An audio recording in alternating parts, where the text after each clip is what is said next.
Olá, pessoal, tudo bem? Bem-vindos a mais um episódio do nosso Descomplica Compliance. Mas antes, eu peço para que, por favor, me sigam nas redes sociais, LinkedIn, Instagram e Twitter, e se inscrevam no meu canal do YouTube, Priscila Copy, e no meu site, priscilacopy.com.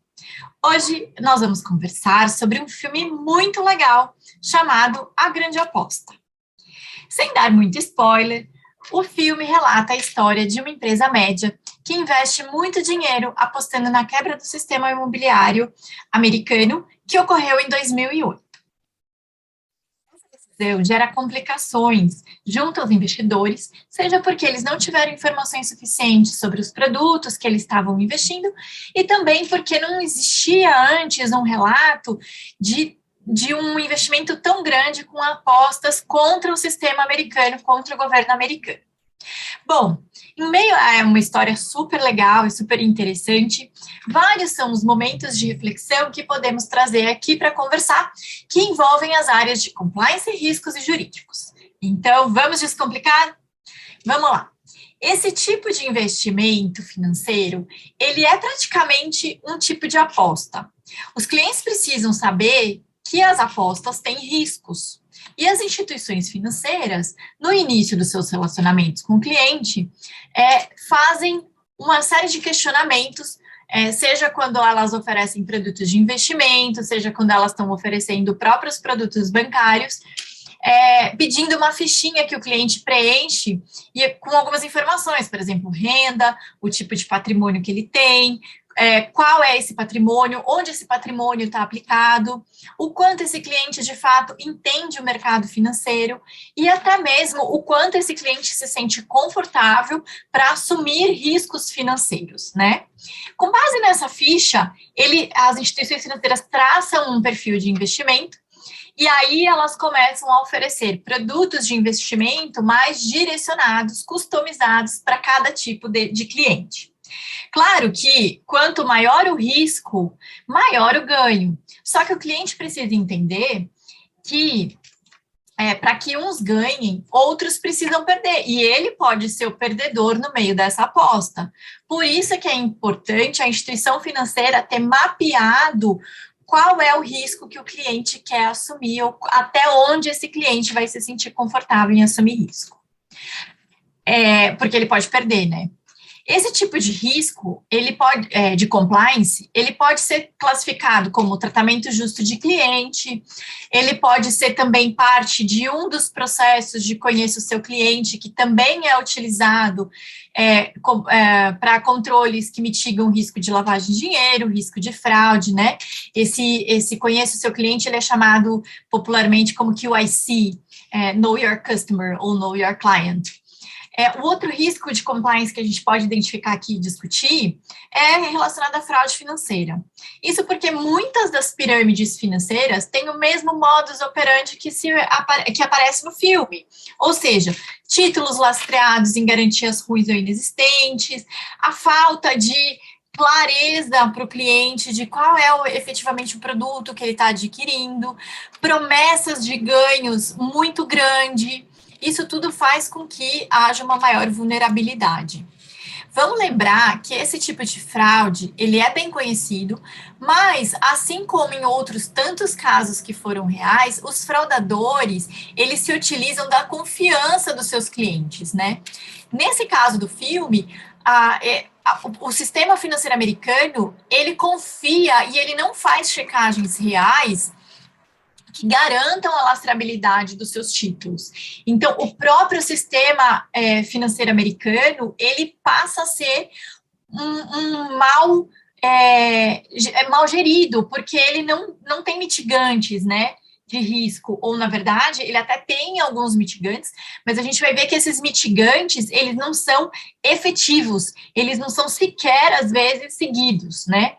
Então, por exemplo, falta de controle que existiu ajudou a formar um mercado artificial, onde qualquer pessoa poderia obter crédito hipotecário, mesmo sem ter condições para pagá-los. Vocês podem ver que numa determinada fase aparecem garotas de programa que resolvem fazer esses contratos de crédito, né, que são créditos com taxas variáveis. E por que essas taxas variáveis? Porque elas precisam de maior flexibilidade, então para elas é importante isso, mas o banco dá uma taxa maior para ter essa possibilidade de negociação, só que ele não conhece de fato quem é o cliente dele, porque essas garotas de programa, por exemplo, elas se apresentam como terapeutas, eles não fazem checagens independentes, onde confirmam que o cliente diz ser, né? Então, tudo isso vai fazendo com que o sistema todo de concessão de crédito, que é a base desses fundos, né, que é o que lastreia esses fundos de investimento, eles passam a ser uma menor credibilidade, eu quero dizer. Outro ponto que a gente pode abordar aqui é o fato da conivência de políticos e reguladores, o que faz com que o mercado fique mais volátil a esse tipo de fraude. Vocês também vão ver que, num determinado momento do filme, existe o relato de uma funcionária, que seria a funcionária de um regulador, que vai para um evento patrocinado pelos próprios bancos, que eram os fiscalizados, e ela mesma começa a pedir para ser contratada, para ser funcionária desses bancos, né? E aí, num determinado momento, surge uma dessas pessoas que começa a desconfiar da credibilidade desse sistema, de fundo de investimento. Ele fala, mas você está aqui, você não deveria estar fiscalizando os bancos? Como assim você vai pedir emprego? Não tem nada, nenhum mitigante que faça com que você não possa ser empregada de um banco por um determinado período depois que você presta serviço para um regulador. Então fica aí esse questionamento, né? Aqui a gente pode analisar também a questão de presentes e hospitalidades relacionamento com ente público e pessoas politicamente expostas, que são chamadas de PEP. Tudo isso é tema de compliance. Então, esse filme, para mim, é um dos filmes que mais trata de compliance nesse sentido de um compliance financeiro, né? Traz vários assuntos, a gente pode aqui conversar de vários assuntos. A gente pode falar também das agências classificadoras de crédito, que também aceitam aí uns valores de contratação para impulsionar a classificação, né? Então, elas vendem as classificações dos fundos como classificações positivas, e na realidade essa classificação já não é mais positiva, né? Ela já é bem temerária. Todos esses fatores e alguns outros que a gente pode falar num outro momento, fizeram com que houvesse uma crise econômica em 2008.